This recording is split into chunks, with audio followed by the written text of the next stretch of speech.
हिंदू किस एंगल से माने? जिस व्यवस्था में हमको जीने का सही हक और अधिकार नहीं मिले, वैसा हिंदू बनने से क्या फायदा?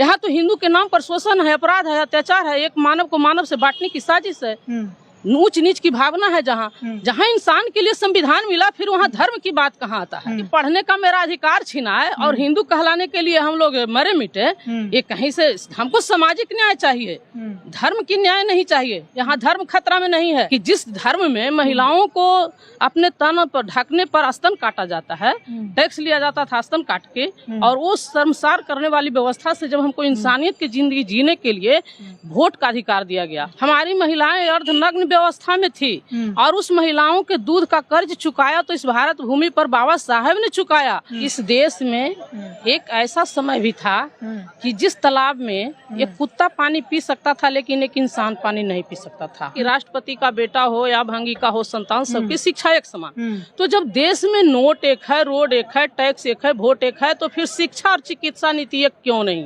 हेलो फ्रेंड्स, मेरा नाम जयप्रकाश कुमार है और आप देख रहे हैं समता भारत टीवी। इस वक्त पटना में है और हमारे साथ एक महिला है जो एक्टिविस्ट है और राजनीति से जुड़े रहते हैं। क्या नाम है मैम आपका? मेरा नाम मीरा यादव हुआ।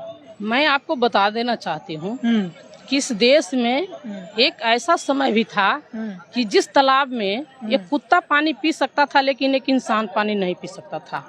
तो इस संविधान के लिए हमारे बाबा साहेब ने जिस तरह से भारत की आज़ादी की जो लड़ाई चल रही थी, तो उन्होंने कहा था, जब वो विदेश में पढ़ाई कर रहे थे तो लाला लाजपत राय उनको कहने गया कि देश में आज़ादी की लड़ाई चल रहा है और तुम यहाँ पढ़ाई कर रहे हो।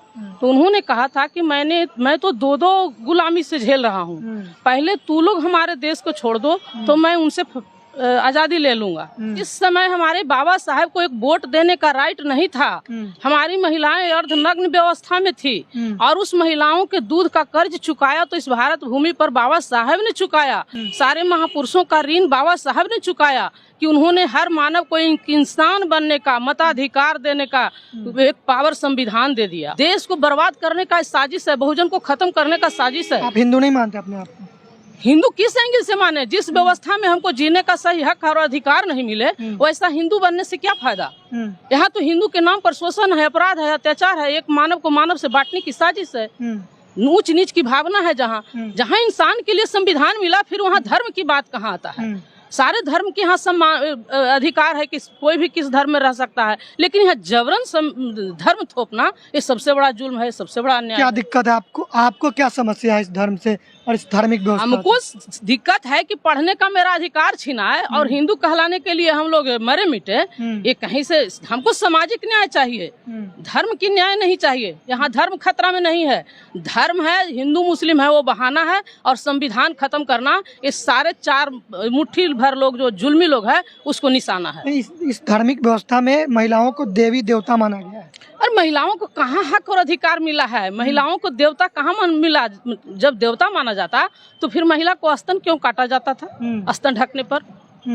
ये सबसे बड़ा सवाल है। आप पूछिए वैसे लोगों से कि जिस धर्म में महिलाओं को अपने तन पर ढकने पर स्तन काटा जाता है, टैक्स लिया जाता था स्तन काट के, और वो शर्मसार करने वाली व्यवस्था से जब हमको इंसानियत की जिंदगी जीने के लिए वोट का अधिकार दिया गया। शिक्षा नीति पर आप बातचीत करें, एक समान लागू होना चाहिए। हाँ। ये कब से बातें चल रही हैं? बिहार में बैकवर्डों का शासन भी रहा है, लेकिन ये नहीं हो सका है। मैं आपको बता देना चाहती हूँ कि बिहार में जगदेव बाबू की जान इन्हीं सब नीतियों के लेकर के बहुजन के हिस्सेदारी के लेकर चला गया। उन्होंने कहा था कि राष्ट्रपति का बेटा हो या भंगी का हो संतान, सबकी शिक्षा एक समान। तो जब देश में नोट एक है, रोड एक है, टैक्स एक है, वोट एक है, तो फिर शिक्षा और चिकित्सा नीति एक क्यों नहीं? क्योंकि जब हम शिक्षित रहेंगे और शिक्षित रहेंगे और सुरक्षित रहेंगे तो फिर हम अपना हक और अधिकार ले लेंगे। ऐसा क्यों नहीं कर रही है सरकार? तो ऐसा तो जान रही है सरकार ना कि जब बहुजन यहाँ शिक्षा से लैस हो जाएगा, स्वस्थ रहेगा, तो मेरा व्यवस्था में जो अधिकार है वो सारा खत्म हो जाएगा। और जो लोग यहाँ गरीब की लड़ाई लड़े हैं, अभी लालू जी को ही ले लीजिए, जिस तरह से लालू जी को प्रताड़ित किया जा रहा है, और विपक्ष ने तो ये साबित कर दिया है कि विपक्ष का नेता लालू जी हैं। वो तो मरने को तैयार हैं जेल में, लेकिन सरेंडर बोलने की स्थिति में है नहीं। तो जगदेव की धरती तो क्रांतिकारी धरती रही है। बहुजन की बात आप कर रहे हैं, अल्पसंख्यक कौन है इसमें?